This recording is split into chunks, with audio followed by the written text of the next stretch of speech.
Mga kalingap, suportahan natin ang teacher and isang kalingap reactor ng Kalingap Radyo Balitaan, teacher and YouTube channel.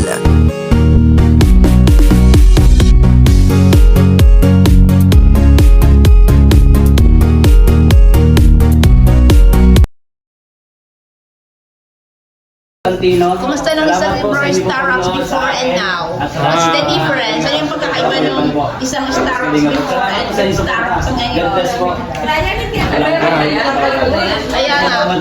Idol na idol. Yun. Kailangan natin Hindi, siyempre yun ang wala po. Talaga nagpapasalamat ako sa Matubang family, kaya Kuya Wad, kaya Ate na Kalingap Rasa.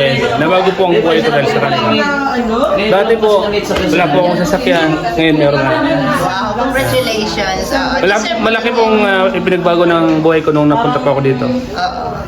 So, syempre, saan ba, saan patungo ba ang isang Starbucks bilang isang Kalingap vlogger? Kumbaga, ano yung direksyon na tinatawag? Ang direksyon ng buhay ko po ay maging isang sundan yung sinimulan ni Kuya Bal, maging isang charity vlogger. Yun po yung direksyon ng buhay ko. So, simula noon hanggang ngayon, ganun pa rin. Ganun pa rin po. So, syempre, iba na yung buhay ng isang Starbucks noon and Starbucks ngayon. So, paano mo nakahati yung time mo between pagiging charity vlogger and syempre, pagiging isang ama at asawa? Syempre, di ba? Wala naman nagbago yun. Kung dati ganun pa rin hanggang ngayon. May mga nabago lang sa gamit, pero yung sa pagmamahal at oras sa pamilya, wala naman nagbago. So walang nagbago, so ganun pa rin, Ganun pa rin. love and care, Yeah, ganun pa rin. Pero yung mga materials na bagay, mas lalong, kumbaga hindi ka tulad noon na kumbaga parang kulang, at least ngayon kung medyo hindi man sobra, sapat. Sapat lang po. Okay. Hindi naman sobra, sapat lang. Sapat lang, tama. Minsan ko lang pa. Oo nga, Kasi tama. siyempre may mga Ganun pantay talaga. ako. Wala namang sumusobra talaga sa panlang. Wait lang ha. So ayun, syempre napakarami dito mga dapat nating makapanayam. Syempre meron, tatapusin ko muna ang aking ambush interview dito kay Bro Starbucks. Yan, salamat po.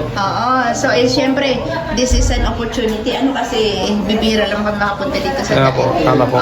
So ayun, sabi mo nga, iba yung life mo before and life mo ngayon. Di ba? Kasi syempre, ikaw ay isang kumbaga parang ganun pa rin po. popular. Di ba? Kumbaga parang sikat, famous, something like that. Ganun pa rin po. Siyempre, noon kumbaga parang nakakalakad ka lang dyan sa daan, na parang walang bumabati sa'yo, but then now, parang marami na lang bumabati. Di ba? Dahil po yun sa Kalingap team, kaya po tayo nakikilala. Kilalang kilala, di ba? So may mga times din ba na na pagka naandyan ka sa labas, may mga lumalapit, tumihingi ng mga tulong na hindi mo na naiba-vlog? Meron po. Dahil likas naman po tayo sa mawain. May mga na-encounter tayong mga street homeless, mga homeless. Yan, minsan inaabutan natin yan.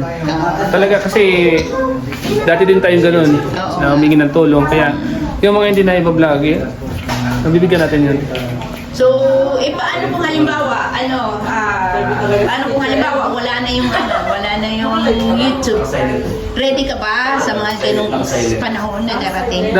Dati nung walang YouTube, matyaga naman po tayo. Ginagawa ko lahat, pagtitinda, nung wala pang YouTube. Sanay naman tayo sa harap. Kaya handa tayo kung ano man mangyari. Tama.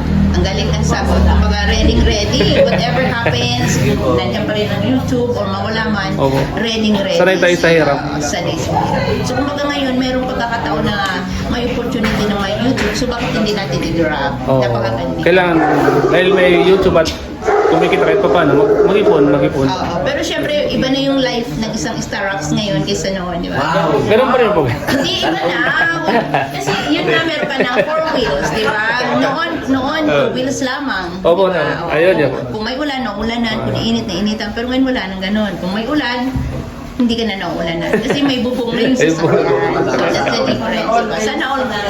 Hindi, yun po. Kaya po salamat po sa mga, siyempre sa mga viewers na hindi po nag-skip ng ads. Dahil po sa kanila yan, kaya talaga nagkakaroon ng ganun. Siyempre, una-una kay Kuya Bal, kay Kalingap Rab, kay Ate Hilda. Hindi ko po yung makakamit kung hindi po dahil sa kanila yan. Eh, paano mo na-handle ang mga bashing? Bashing, mahalin natin ang bashing. Yes. Mahalin natin yung mga basher. Kasi unang-una, basher, natural po yan, di yun mawawala. Gumawa ka man ng kabutihan, may bashing. Gumawa ka man ng hindi kabutihan, may bashing Ano ang pa rin. pinaka-best na gawin sa mga bashers? Mahalin. Mahalin. Mahalin na lang natin. So, syempre, noong mga panahon na kami ay nag-interview during the time na kami ni na Ate Emmy, meron ka bang mga time na medyo parang nagalit sa amin? Ay, hindi ko po inisip yun. Kasi work is work lang, trabaho lang. Okay, that's Kaya good. naman, alam ko naman kung nasaan tayo. Kaya understood ko na yun. Yan. So, kung parang walang personalan, trabaho na. Trabaho na. Kaya nga sabi ko, ang mga Kalingap members lahat ay ating mga kapatiran. Opo, diba? naintindihan ko po yan. Oo. So, syempre, yun ay, kumbaga, trabaho lang. Trabaho lang. So, sana hindi sila nagkagalit sa atin si Simay, Di po. Oo, so hindi Kasi kung si Kuya Bal baga, kung si Kuya Bal, ganun din po kami. Si Kuya Bal yung tinitingnan namin. Si Kuya Bal, di po yung nagtatingnan sa mga lodi, nagtatingkol pa man. Doon kami sumusunod. Okay, so ayun, napakaganda ng mga sagutan ng isang Starbucks. Ayan, so ang wish ko lang, syempre more subscribers, viewers, and syempre para mas malaki ang revenue. Wish ko rin po sa lahat tayo, mga wish ko rin po yan. So ayan, maraming salamat bro Starbucks. Salamat din po, Teacher Channel, salamat. Uy, naging BTS ka sa akin. Salamat. Maraming salamat. Syempre,